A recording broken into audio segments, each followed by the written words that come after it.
Hello को Aryan teacher academy CTET 2020 math pedagogy के 15 ऐसे प्रश्न जो बार बार परीक्षाओं में पूछे जाते हैं। तो हम लोग इस आसान ट्रिक के माध्यम से इस सारे क्वेश्चन को सॉल्व करेंगे। तो आइए, पहला क्वेश्चन, निम्न में से कौन सा सही नहीं है? हमको खोजना है निगेटिव, नकारात्मक यानी निगेटिव खोजना, कौन सही नहीं है। तो पहला ऑप्शन है 1 सेमी बराबर 0.001 मीटर, दूसरा है 1 किलोमीटर बराबर 1000 मीटर यानी 1000 मीटर, तीसरा दिया है 1 रुपये बराबर 100 पैसा, चौथा दिया है 1 ग्राम बराबर 0.001 किलोग्राम। तो इसमें हमारा क्या होगा? पहला क्वेश्चन सही होगा, यानी 1 मीटर बराबर 100 सेंटीमीटर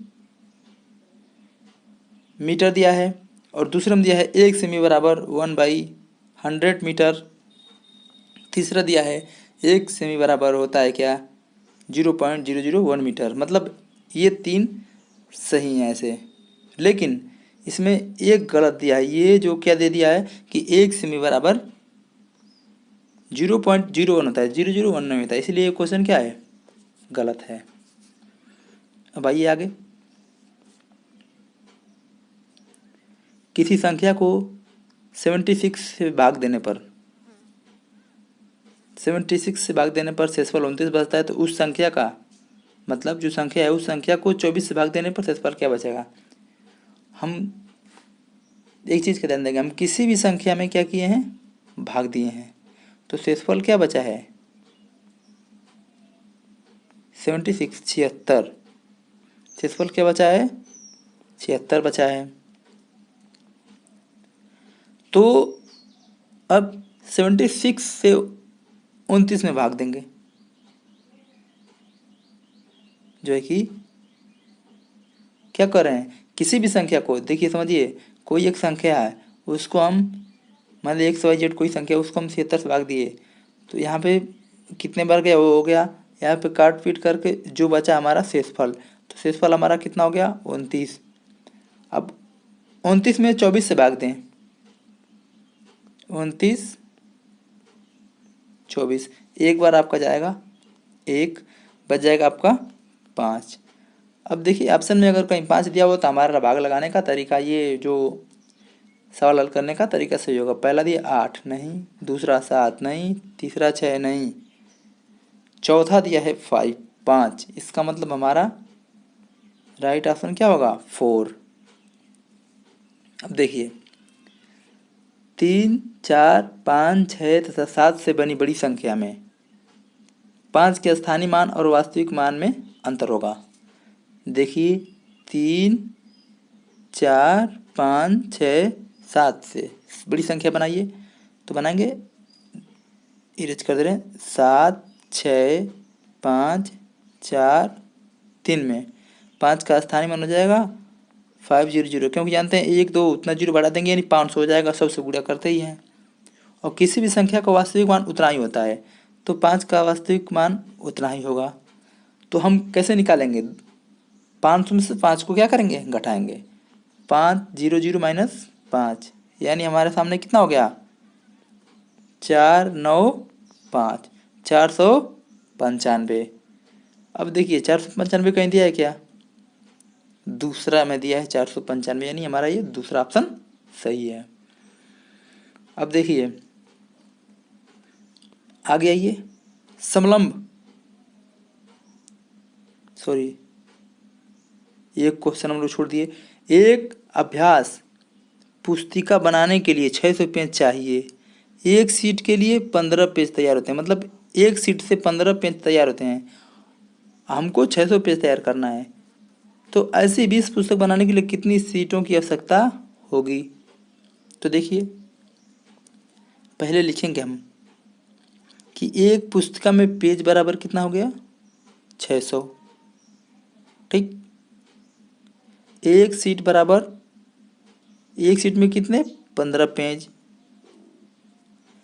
अब पुस्तिका के, ठीक, पुस्तिका के लिए सीट, तो हम 6 इतना इतना करके इतना 15 चौक के 60, जीरो बढ़ा देंगे 40। अब 20 पुस्तिका कितना बनाना है, 20 पुस्तिका, तो 40 में 20 का हम गुणा कर देंगे 40, यानी 20 गुणे 40 बराबर होगा 800 800। अब देखेंगे इसमें 800 कहीं दिया है क्या, पहला दिया है 6 गलत है, हाँ दूसरे में मिल गया 800, यानी क्वेश्चन दूसरा क्या हो गया, सही हो गया। अब आइए समलंब चतुर्भुज के संबंध में कौन सा कथन सत्य है। कोई दो कोण का मान 90 होता है, मतलब दो कोण जो होते हैं उसका मान 90 अंश होता है, विकर्ण बराबर नहीं होते, दोनों समांतर भुजाओं के बीच की दूरी समान होती हैं, क्या होती दूरी समान होती हैं, प्रत्येक अंतःकोण समकोण होता है। तो अब देखिए प्रत्येक अंतःकोण समकोण होता है, इसमें जो है कि कौन से होगा उसको भी हम आपको स्पष्ट करा दे रहे हैं। समलंब चतुर्भुज के संबंध में दोनों समांतर भुजाओं के बीच की सभी दूरियां समान होती हैं, दोनों समांतर चतुर्भुज के बीच की सभी दूरियां समाप्त होती हैं, समाप्त कर सॉरी समान होती हैं। क्यों, इसलिए इसमें हमारा कौन सा ऑप्शन सही होगा, तीसरा ऑप्शन सही होगा। अब आइए कोष्टक का प्रयोग करते हुए निम्नलिखित को व्यंजक के रूप में लिखेंगे। 15 और 6 के योग को 7 से भाग दीजिए। कितने से, 15 और 6 के योग को 7 से भाग दीजिए। अब वैसे ही यार 15 और 6 के योग को 7 से भाग दीजिए, तो पूरा मत देखिए, ये देखिए 15 और 6 को 7 से भाग दीजिए, जो 15 और 6 के योग है उसको 7 से, तो 15 हो गया और प्लस 6, ये तो योग हम ऐसे करते हैं ना, जब सब में ऐसे ही दिया तो ऐसे योग करते हैं, समझ लीजिए। और भाग किससे देंगे हम, 7 से, बस हम लोगों का आंसर आ गया।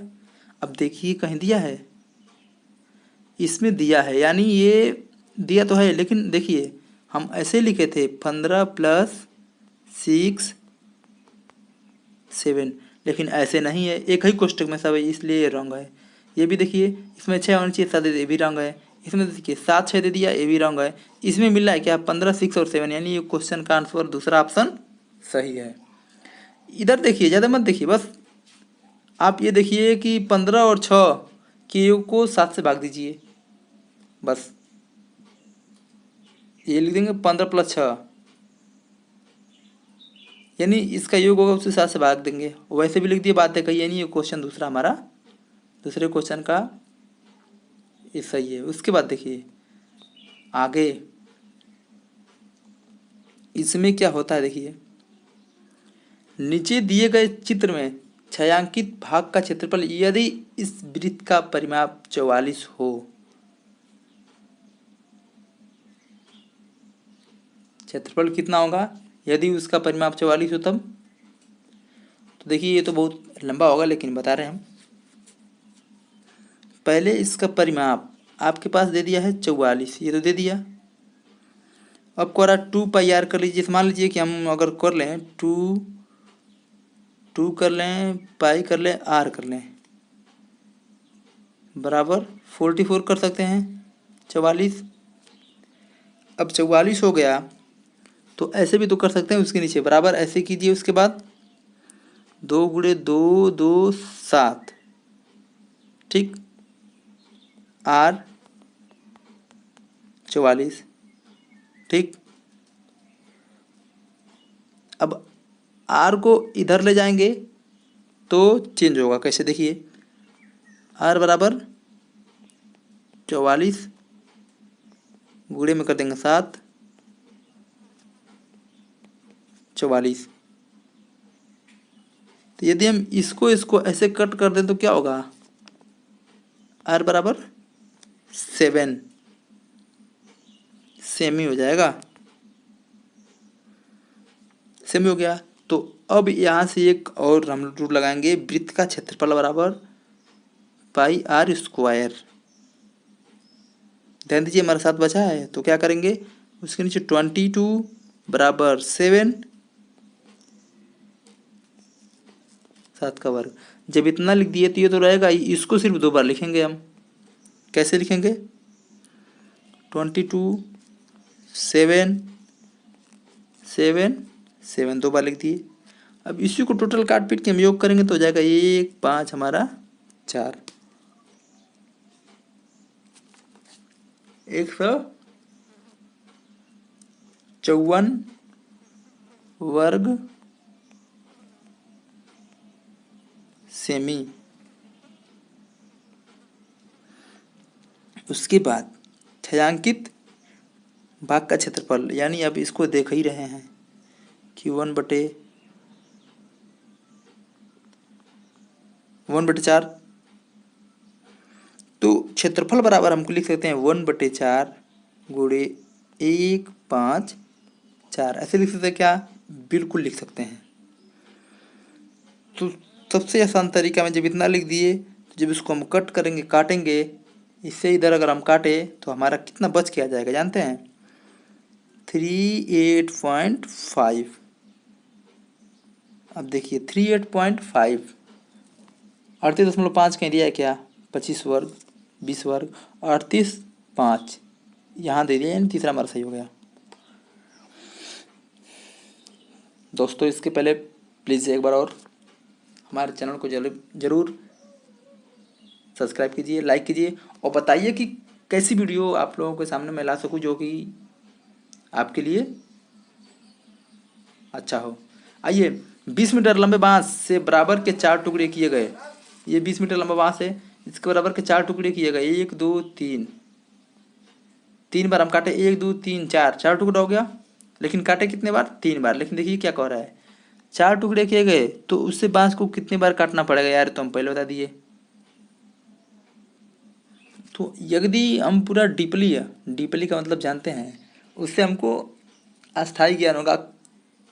कैसे भी इस पे आधारित कैसे भी क्वेश्चन आएगा उनको हम हल कर लेंगे। नहीं तो ट्रिक से हम ऐसे कर देते, 1 2 3, 3 बार काटे, 1 2 3 4 टुकड़ा हो गया। कितने बार काटे? 3 बार काटे, आंसर आ जाता है। लेकिन ऐसे नहीं। देखिए बांस की कुल लंबाई 20 मीटर, ठीक। और प्रश्न के अनुसार 4 टुकड़े किए जाते हैं। तो जब 20 मीटर करेंगे इसे और उसको 20 को 4 4 बार में बांटेंगे, 1 2 3, वैसे ही 1 काट दिए, 2 काट दिए, तीसरा काटेंगे, पहले से ये कल हो जाएगा। तो जो हम ऊपर पढ़े हैं उसके हिसाब से बांस को 3 बराबर भागों में काटना पड़ेगा। देखिए 3 है कि नहीं? 3 तो है ही है, 3 है। गणित के 5। अब देखिए कक्षा 5 के गणित के प्रश्न में कोई बच्चा उत्तीर्ण क्या कर रहा है? कक्षा 5 के गणित प्रश्न पत्र में कोई बच्चा उत्तीर्ण नहीं हुआ। यह सोचकर अध्यापक ने प्रत्येक छात्र को अंक को 3 गुना कर दिया। मतलब जो प्रत्येक छात्र थे उनके अंक 3 गुने कर दिए। सभी छात्रों का परीक्षा फल घोषित किया गया तो अनुज के अंक 3 गुने नहीं हुए। उसने देखा कि अंक पूर्ववत थे तो अनुज में गणित के कितने अंक प्राप्त हुए थे। देखिए उसमें क्या होता है, कोई लड़का है, अब पेपर देने जाएगा, ध्यान दीजिए, तो कुछ नंबर पाएगा। लेकिन वो लड़का उत्तीर्ण ही नहीं हुआ तो वो कितना नंबर पाएगा? 0 पाएगा। ध्यान दीजिए, लड़का कितना नंबर पाएगा? 0 नंबर। अब 0 से 3 गुना इन लोगों को नंबर करेंगे तो इन लोग हो जाएगा नंबर 3 नंबर हो जाएगा, होगा ना? अरे भाई देखिए ध्यान दीजिए, कोई लड़का जब प्रश्न पत्र की बात छोड़िए, जब वो पेपर दिया ही नहीं, उत्तीर्ण नहीं हुआ तो वो 0 नंबर वास्तविक पाएगा। और 0 नंबर पाया और उससे 3 गुना, 0 में 3 आप जोड़ेंगे तो कितना होगा? 3 ही होगा। 3 गुना उन बच्चों का नंबर है, उनका 3 3 नंबर है। तो उसका वास्तविक नंबर कितना है? पूर्वरत अनुज का कितना नंबर होगा? तो अनुज का 0 नंबर होगा। जब इसमें से 3 निकाल देंगे 0 में से कितना होगा? जब पेपर नहीं तो 0 नंबर पाया था ना, तो 0 ही नंबर तो होगा उसका। तब देखिए आगे अगला क्वेश्चन से देखिए, नीरा प्राथमिक स्कूल में अध्यापिका है। वह कक्षा 4 में गणित पढ़ा रही है। उसने श्यामपट्ट पर इस प्रकार संख्याएं लिखी 1 2 3 4 5 6 7 8 9 10। नीरा ने एक छात्र से पूछा कि इन संख्याओं में, ध्यान दीजिए, इन संख्याओं में कितनी सम संख्याएं हैं। छात्र ने उत्तर दिया कि सभी संख्या सम संख्या हैं। इससे ज्ञात होता है कि अध्यापिका के लिए आवश्यक है। अब इसके लिए क्या आवश्यक है अध्यापिका के लिए, वो क्या कर सकती है और बेहतर बनाने के लिए। तो इस प्रकार के अधिक से अधिक प्रश्न हल करवाए, ये कोई मतलब बहुत ये नहीं है, सही नहीं है। केवल इसी प्रकार के प्रश्न कैसे हम हल करवा सकते हैं। दूसरा दिया है कि छात्रों को बता दें कि सम और सम संख्या 2 से भाग दें। अब सम और विषम संख्या में 2 से भाग दें। अब केवल सम ही विषम संख्या तो पूरे साल हमको पढ़ाना नहीं है। अब देखिए तीसरा ऑप्शन देखिए, प्रत्येक छात्र को गोला खींचकर सम विषम तथा भाज्य संख्याओं के बारे में समझाए और बोर्ड पर इस प्रश्न को हल करवाए। ये थोड़ा सा सही है, लेकिन आगे देखिए, सम संख्या सदैव, ये दिए सम संख्या होगा नीचे, सम संख्या सदैव 3 से विभाजित होती है, छात्रों को समझाए। ये भी कुछ खास सही नहीं है। इससे पता चलता है कि हमारा ये तीसरा ऑप्शन जो है बिल्कुल सही है। ठीक है, उसके बाद देखिए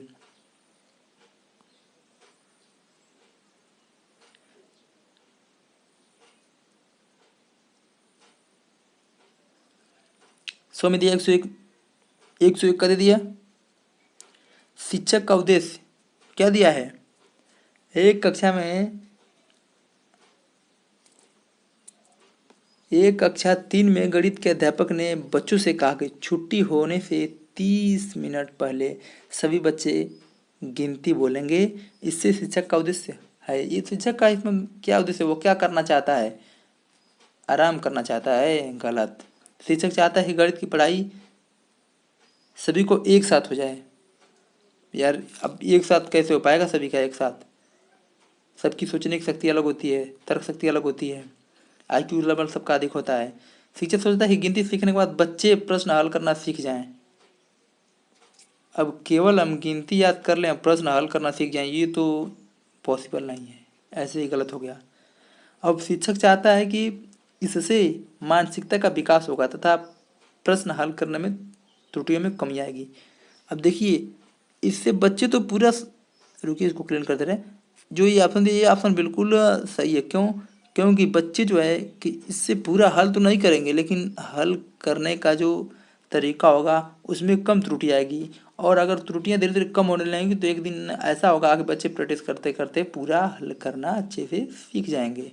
ये ऐसा नहीं कर रहा कि गिनती याद कर लेंगे तो पूरा सीख जाएगा, नहीं, त्रुटि कम करेंगे। उसके बारे में जब जानेंगे, किसी भी चीज़ के बारे में जब आप जानते हैं, कोई मान लीजिए कि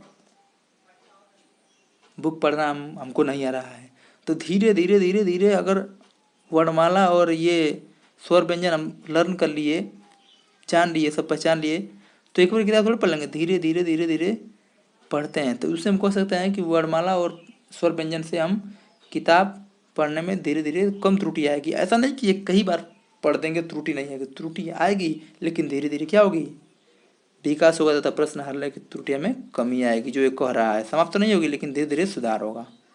आइए 102, 102 में एक आयताकार कमरे की लंबाई उसकी चौड़ाई की 6 गुनी है, मतलब उसकी जो लंबाई है उसकी चौड़ाई 6 गुना अधिक है। इस कमरे का परिमाप 84 यानी 84 हो, 84 मीटर हो, तो उस कमरे का फर्श का क्षेत्रफल, फर्श का जो क्षेत्रफल है कितना होगा। उसमें दिया है आयताकार कमरे की चौड़ाई x मान लीजिए, हम दे दिया, लंबाई मान लीजिए 6x, और परिमाप मांग लीजिए। तो परिमाप लिखते कैसे हैं, 2 गुणे लंबाई और चौड़ाई कर लिए, लंबाई प्लस चौड़ाई करेंगे तो क्या आ जाएगा, हमारा आएगा 84, 84, 84, 2, 7 गुणे, ऐसे एरो मार देंगे, फिर उसके बाद 1, 4 x, यहाँ पे 84 आ गया। जब इतना लेके आ गए हम, तो इसको लिखेंगे क्या, अगर x को इधर लेके आते हैं तो पूरा चल जाएगा, यहाँ पे हो जाएगा 84, 14। यार तो ऐसे ही काट दो ना, फिर 6 आ जाएगा डायरेक्ट। पूरा लिखने का क्या मतलब, 14 जगह 84, 6 आ गया। जब 6 आ गया तो अभी हुआ नहीं, अब लंबाई चौड़ाई, लंबाई गुणे चौड़ाई किसके लिए? कमरे के फर्श के लिए हम लिखेंगे लंबाई गुणे चौड़ाई। तो लंबाई हमारा कितना है 6x, लंबाई मान लिए 6x, तो 6 गुणे 6 बराबर 36 मीटर। अब चौड़ाई आ गया 6 मीटर, तो पूरा 9 लिखने के बाद 36 और गुणे 6 यानी 100 कितना 26 126 126 इसका सही ऑप्शन होगा। देखिए सॉरी 216 होगा, कितना घटाए थे रुकिए 36 गुणे 6 बराबर होगा 216, रंग हो गया थोड़ा सा। 216 देखेंगे 210 225 220 यहाँ मिल गया हम लोगों का 216, यानी ये तीसरा ऑप्शन हमारा क्या होगा सही होगा। अब देखिए दे दिया हमारा, इसको हटाइए।